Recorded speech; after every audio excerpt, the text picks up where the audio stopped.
দই দই ভালো দই। দয়ালা, দয়ালা, ও দয়ালা। ডাকছো কেন? দই কিনবে? কেমন করে কিনবো? আমার তো পয়সা নেই। কেমন ছেলে তুমি, কিনবে না তো আমার বেলা বইয়ে দাও কেন? আমি যদি তোমার সঙ্গে চলে যেতে পারতুম তো যেতুম। আমার সঙ্গে? হ্যাঁ, তোমার সঙ্গে। তুমি যে কত দূর থেকে হাঁটতে হাঁটতে চলে যাচ্ছ, শুনে আমার মন কেমন করছে। বাবা, তুমি এখানে বসে কি করছো?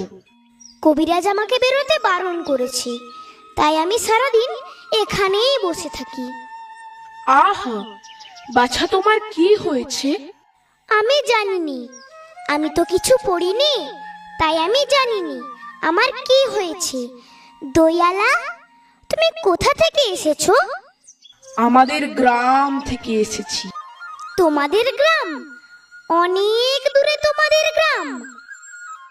আমাদের গ্রাম সেই পাঁচমুড়ো পাহাড়ের তলায়, শ্যামলী নদীর ধারে।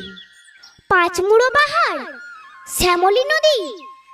কি জানি, হয়তো তোমাদের গ্রাম দেখেছি, কবে সে আমার মনে পড়ে না। তুমি দেখেছো? পাহাড়ের তলায় কোনোদিন গিয়েছিলে নাকি? না, কোনো দিন যাইনি, কিন্তু আমার মনে হয় যেন আমি দেখেছি। অনেক পুরনো কালের খুব বড় বড় গাছের তলায় তোমাদের গ্রাম, একটি লাল রঙের রাস্তার ধারে না? ঠিক বলেছো বাবা। সেখানে পাহাড়ের গায়ে সব গরু চড়ে বেড়াচ্ছে। কি আশ্চর্য! ঠিক বলেছো, আমাদের গ্রামে গরু চড়ে বই কি, খুব চড়ে। মেয়েরা সব নদী থেকে জল তুলে মাথায় কলসি করে নিয়ে যায়, তাদের লাল শাড়ি পরা। বাহ বাহ, ঠিক কথা।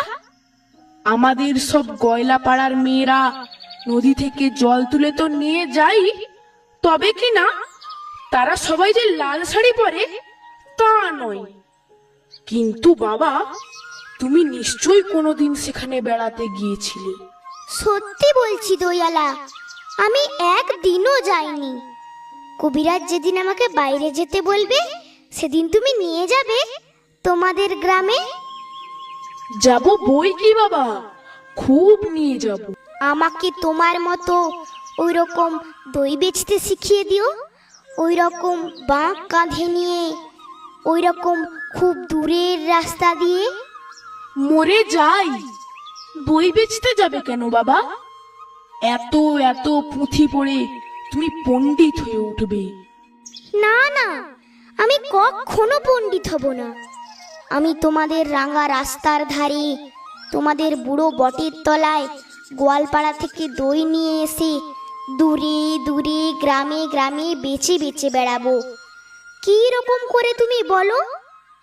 দই দই ভালো দই, আমাকে সুরটা শিখিয়ে দাও। হায় পোড়া কপাল, এ সুরও কি শেখাবার সুর? না না, ও আমার শুনতে খুব ভালো লাগে। আকাশের খুব শেষ থেকে যেমন পাখির ডাক শুনলে মন উদাস হয়ে যায়, তেমনি ওই রাস্তার মোড় থেকে ওই গাছের সারির মধ্যে দিয়ে যখন তোমার ডাক আসছিল, আমার মনে হচ্ছিল, কি জানি কি মনে হচ্ছিল। বাবা, এক ভাঁড় দই তুমি খাও। আমার তো পয়সা নেই। না না না না, পয়সার কথা বলো না। তুমি আমার দই একটু খেলে আমি কত খুশি হব। তোমার কি অনেক দেরি হয়ে গেল? কিচ্ছু দেরি হয়নি বাবা, আমার কোনো লোকসান হয়নি। দই বেচতে যে কত সুখ, সে তোমার কাছ থেকে শিখে নিলুম।